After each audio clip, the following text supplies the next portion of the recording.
For a long time, many in the galaxy considered the Adeptus Astartes to be the pinnacle of the Emperor's work. Perhaps not the pinnacle of humanity, they're not really human by some classifications, but you get the idea. Obviously, the Adeptus Custodes disprove this theory, but most people have never even heard of a custodian, let alone seen one. But in recent times, even the Astartes themselves have received upgrades beyond who they used to be.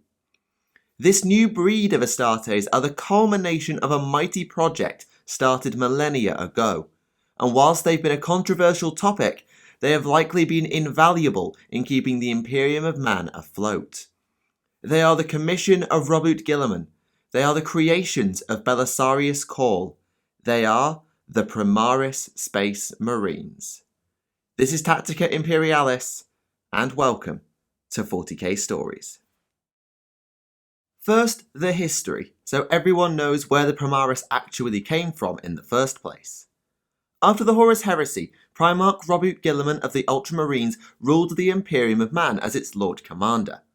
As a precautionary measure against his own potential death in the future, Guilliman spoke with Archmagus Dominus Belisarius Cawl of the Adeptus Mechanicus, an individual who had been involved in the original development of the Legiones Astartes under the Emperor of Mankind. Cawl was given two tasks by the Lord Commander. The first was to design and develop a mechanism to resurrect Guilliman should he be killed, which came in very handy some 10,000 years later during the 13th Black Crusade. The second task was to develop a new legion of Astartes, but not quite the same as the original legions that had been so divided by the heresy. The Space Marines are undoubtedly strong already, but this new development was not to be a carbon copy. Instead, they would be improved, altered in such a way as to be mighty enough for even the darkest hours of the Imperium. To aid the Archmagos in this latter endeavour, Guilliman entrusted Cawl with a device known as the Sang Primus Portum. This thing, for unknown reasons, contains genetic material for all the Primarchs, and I do mean all of them. Not 9, not 18, a full set of 20 Primarchs had DNA within the Portum.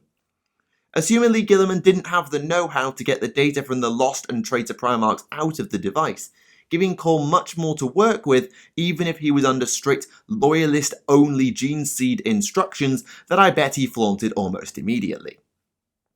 The Archmagos also secured himself access to several STCs as part of Guilliman's project, but even with his own smarts and all this fancy tech on his side, Cawl had his work cut out to get it done. The overall planning and design process is known perhaps only to Cawl. Certainly I haven't heard of how many times he got it wrong. But eventually, after prototypes, developments, successes and failures, the job was done. It's not exactly known when the first finished warrior in this new wave of Astartes was completed, but it's believed that Cawl actually didn't need that long in the grand scheme of things. One of the earliest batches included aspirants recruited not long after the Horus Heresy's end. Ever since, thousands of these new Astartes, known as the Primaris Space Marines, were created by Cawl aboard his flagship, the Zarquazitor, mostly being kept in cryostasis by the Archmagos until the time was right.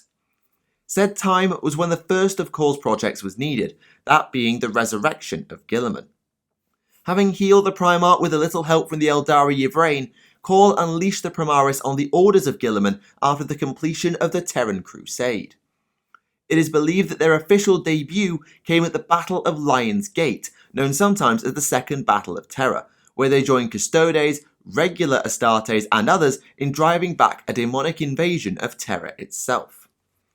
These pre-Guilliman Primaris were nicknamed the Awoken, presumably in reference to their cryostasis, whilst non-Primaris, the originals if you will, even though the originals were of course the Thunder Warriors, became known as the Firstborn.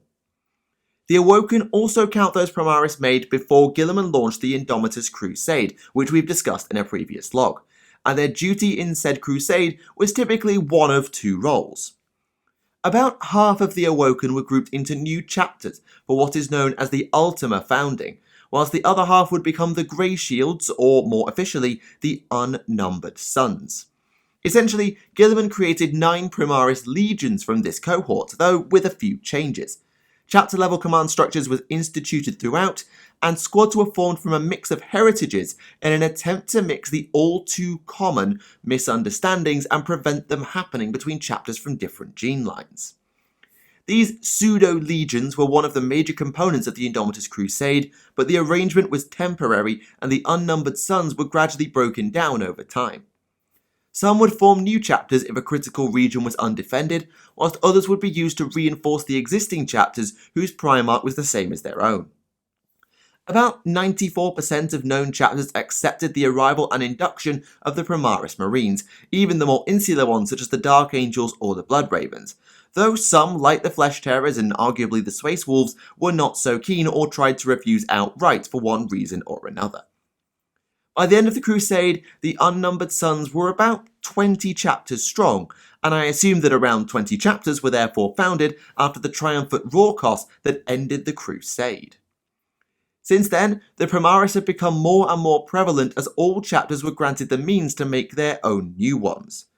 These Primaris are known as the Indoctrinated for reasons unclear, but there is now a fourth group of Primaris becoming slightly more numerous, the most experienced of them all. Some of the firstborn began to speculate on the idea of becoming Primaris. I assume they'd been won over by the new abilities, which we'll get to in a moment, and their prowess in battle. Some of the speculation was logistical, some of it moral or ethical, but eventually Belisarius Cawl provided at least a theoretical answer. The answer to the question of can you upgrade a firstborn to a Primaris was yes, but the procedure to do it will be fraught with risk due to still being experimental. Cawl predicted a roughly 62% failure rate for any who would opt for what became known as the Rubicon Primaris. But given the ways of the Adeptus Astartes, it stood to reason that someone would be willing to do it or could be co-opted into being Cawl's guinea pig. And there was someone, none other than Manius Calgar, Chapter Master of the Ultramarines. It's not fully clear exactly why such a high-profile and very important individual would be the first to do it, given the risk to the Ultramarines command were he to die. But I suppose him doing it would show that the Astartes had a lot of trust in the Primaris, so it kind of makes sense. Either way, the theory was put into practice, Calgar crossed the Rubicon and transformed. In what would become traditional for the procedure, he died on the table, but was resuscitated by his new implants and returned to full health as a Primaris Space Marine.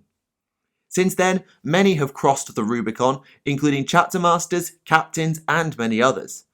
It is possible that the failure rate has now dropped due to Cawl's refinement of the procedure, but the Rubicon and the presence of the Indoctrinated raise a question that have raged through many chapters. What exactly do the Primaris represent for the Adeptus Astartes? For those who are not Space Marines themselves, the answer is kind of obvious. They're an advancement of technology, an upgraded Astartes for a new era of war. And whether you like them or not, their introduction may well have saved the Imperium depending on how you look at it. But for those Space Marines who cling to tradition, who hold secrets about their own deeds and history, the Primaris Marines were seen both as an insult to their heritage and as a replacement. In fact, I'm sure there are some who must look at the Firstborn and be reminded of the Thunder Warriors, the Proto-Astartes that conquered Terra but were wiped out before the Great Crusade in favour of the Firstborn. Unless more Firstborn are made and those chapters who refuse the Primaris are able to hold out indefinitely, it's a cold fact that the Astartes of yesteryear will not be around in the future. The only Firstborn left will be Heretic Astartes, though even they may eventually be replaced by sheer attrition. Though the Rubicon exists, allowing the old guard to exist on the same level as the new blood, the question of heritage remains. All of the Awoken are not from the same origins and worlds as the Firstborn, and the Indoctrinated will only receive the history from a Firstborn or another Indoctrinated who had been trained by a Firstborn. So is it possible, therefore, that the diversity, the uniqueness of the various chapters, what makes them them, is at stake due to the Primaris? Well, it's not impossible, that's for sure, but said diversity and history will not be forgotten quietly. The Dark Angels have adapted the Primaris into their ways, and I don't doubt that similar things are happening everywhere across the galaxy. They may look different, but I don't think the history of the Space Marines is going anywhere anytime soon. So we've had our history lesson now. let's move on to the biology and perhaps a shade of engineering too. In essence, what is it that makes a Primaris different from the Firstborn templates? There are 3 new implants given to Primaris Marines that are not available to the Firstborn, though now they can be implanted in the Rubicon procedure, of course. They're all implanted together between phase 3 and 4 in the creation of an Astartes, the Os Modular and the Hemastamen. Check the log on Making a Space Marine for more details. The Primaris implants are known as the Sinew Coils, the Magnificat, and the Belisarian Furnace. You will find Cawl's name all over Primaris kit, I'm afraid. Get used to it. The first of these, the Sinew Coils, is known colloquially as the Steel Within. Somehow, the various sinew tissues in the Space Marine's body are reinforced by coil cables, granting strength beyond the typical power of a Space Marine, as well as making their bodies a little more durable. The Magnificat, actually, is an incomplete implant, about half of the full brain core implant known as the Immortis gland. That thing was also known as the Godmaker and was given to the Primarchs by the Emperor back in the pre-Crusade days. The other half of the Immortis gland is completely lacking in data, much to Cawl's annoyance, but even the half-finished Magnificat is more than a little impressive. It stimulates the growth of the Primaris Marines to make them even larger than the Firstborn, and it also boosts some of the advanced systems within other implants, such as the Os Modular. However, both the coils and the Magnificat arguably pale to the implant Cawl gave his name to, the Belisarian Furnace. The furnace is connected to both the primary and secondary heart of the Primaris Marines, and most of the time it actually doesn't do anything. It only kicks in when the body of the Astartes is under extreme physical or mental duress, unleashing a wave of stims and chems to keep them alive and fighting. It is the activation of the furnace that allows the Rubicon procedure to work, as without it to quickly power up the body, it's more than possible that the ascended Firstborn will never recover from the exceptional life-ending surgery. Interestingly, the furnace also seems capable of allowing a Primaris Astartes to become at least partly resistant to mind wipes, as evidenced with the first of the Dark Angel Primaris to witness a fallen on the world of Allhallow. Combine these 3 factors and add in the more potent nature of Primaris gene seed due to the Primus Portum, and you arrive at much larger, stronger, and arguably maybe even smarter Space Marines compared to the Firstborn. Cawl and or the Primus Portum has allowed the Primaris to have nearly instability-free gene seed, with an average of 1 genetic deviation in 1,000. Though this has not eliminated the flaws, as there are instances of the red thirst occurring and the Space Wolves still need the cup of Wolfen, there are incredibly few and far between amongst both the Awoken and the Indoctrinated as far as we know, certainly compared to the Firstborn. However, with Space Marines that are much larger than before, a new armory would be needed, if only to ensure they had armour they could fit into. So around the time he developed the Primaris, Belisarius Cawl also got to work on new armour and even new weapons for his creations to wield in battle. First, armour. An entirely new design of power armour, known as the Mark X, was developed exclusively for the Primaris Marines. And no, I still have no idea where Mark IX went, I'm sorry. Mark X was designed to be a lot more flexible than the older models of power armour, and its design bears echoes of several Marks throughout Astartes history. What makes it unique, however, is that no matter their battlefield role, all Primaris Marines wear Mark X power armour. This includes the lightly armoured elements of the Vanguard Space Marines, who wear what is known as Phobos armour, the mainline troops who wear the Mark X Tacticus, and the heavily armoured elites and characters who wear Mark X Gravis armour. It is thought that the Mark X was designed to be modular, allowing the wearer to be equipped for whatever role suited them best without losing compatibility, and also meaning that forces could theoretically adapt their loadouts on the fly. It seems to be working well, and there may well be more developments as time passes, but there's no real equivalent to Terminator armour, for example, in terms of a unique design. It's all one variant or another of Mark X. As for weapons, there have been so many new developments for the Primaris that I've pretty much lost count. In fact, I'm struggling in my head whether any Primaris weapon is also used by the Firstborn. There's grenades, I suppose, maybe the odd weapon here or there, but it's not many. Not even the most ubiquitous and iconic Astartes weapon was safe from tinkering, as Cawl developed a new version of the bolt gun for the Primaris known as the Cawl pattern bolt rifle.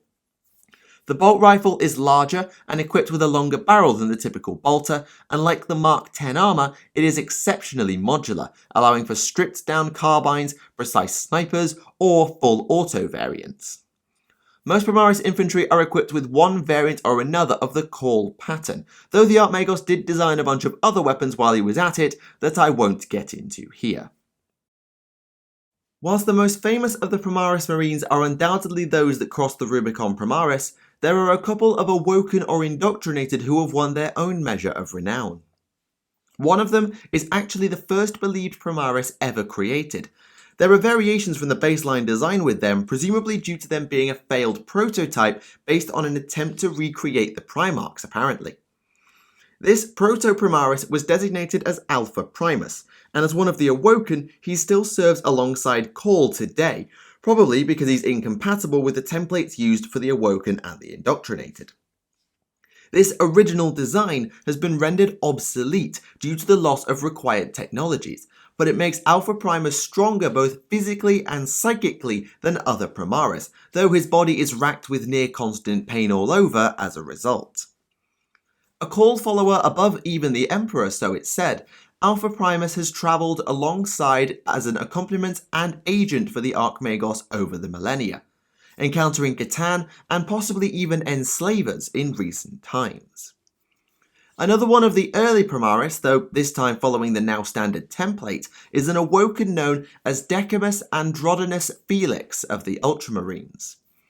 Recruited not long after the Horus Heresy and taken in and out of cryo several times for experiments, Felix was one of the unnumbered sons descended from the line of Guilliman. He rose to become a lieutenant in the Grey Shields, a rank below captain that often commands a demi-company, and his performance in the Indomitus Crusade was sufficient to draw his Primarch's eye. Guilliman selected Felix to be his equerry and then broke the tenets of his own Codex Astartes by making him the 11th captain of the Ultramarines. Despite his misgivings about the new title, Decimus remained alongside Guilliman throughout the Indomitus Crusade and the following Plague Wars in Ultramar. Between the battles with the armies of Nurgle, the Lord Commander summoned his advisors and generals for a meeting about the war in general, as well as the future of the former 500 worlds. Most interestingly for Felix, Guilliman declared that Ultramar would re-expand to its Great Crusade era size and power, including the re-establishment of the Tetrarchs, governors of 4 key worlds in Ultramar. First Captain Severus Agaman received the world of Donor, and the captains of Ultramarine successor chapters were given a world each, but Decimus was the only Primaris to receive the rank of Tetrarch and the world of Vespator. It would have been Sotha, but the Tyranids and the destruction of the Pharos beacon put paid to that. Felix was actually on Sotha alongside Cawl and Alpha Primus when said destruction happened, though his role in the fighting with Genestealer cultists and an imprisoned Catan is something I'm not so clear on. Whilst there will be new indoctrinated earning their keep and renown along the way, the Awoken have had far more time to do so we'll finish with another of the unnumbered sons. This individual was also of Guilliman's line, but despite wanting to become an Ultramarine, he wasn't given the honour of joining the Scions of Macragge. This Awoken, known as Justinian Paris, was assigned to the Nova Marine successor chapter after the Battle of Rorkos, and his tale shows the difficulty with integration that the Primaris have had with the Firstborn. Paris's understanding of the Nova Marines was that they were poor imitators of the true sons of Guilliman, and he outright refused the memory implantation to aid with his integration. He also refused to adopt the traditions of the Nova Marines by saying his prior deeds were done as an unnumbered son, and whilst he serves as part of the chapter, he knows he will never truly be one of them. This highlights one of the many ways that the Primaris can struggle to fit in with new chapters. Preconceptions from their own experiences lead to judgments and distant behaviours. For chapters who have strayed far from the primogenitor, it is suspected that this happened quite a lot with the Awoken, and that can have a knock-on effect on the treatment of the indoctrinated. Many chapters have also been reticent as previously mentioned, either due to not trusting the Primaris, not trusting Cawl, or by extension, just not trusting Guilliman. With so many new Astartes introduced at once, some in new chapters and some reinforcing firstborn ones, it was bound to be a difficult process for some, but they seem to have managed overall or just gritted their teeth and got through it. And there you have it, a look into the history and the features of the Primaris Space Marines.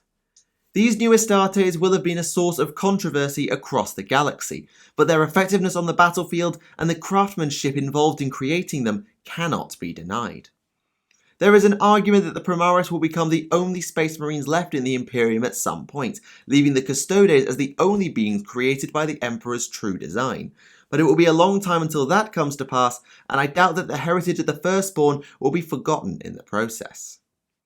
For now though, we must move on. Next time I wish to create something of an addendum to a previous log, looking at an imperial organisation who vanished from history, seemingly for millennia. Thank you for watching Tactica Imperialis, and I'll see you all again. Goodbye.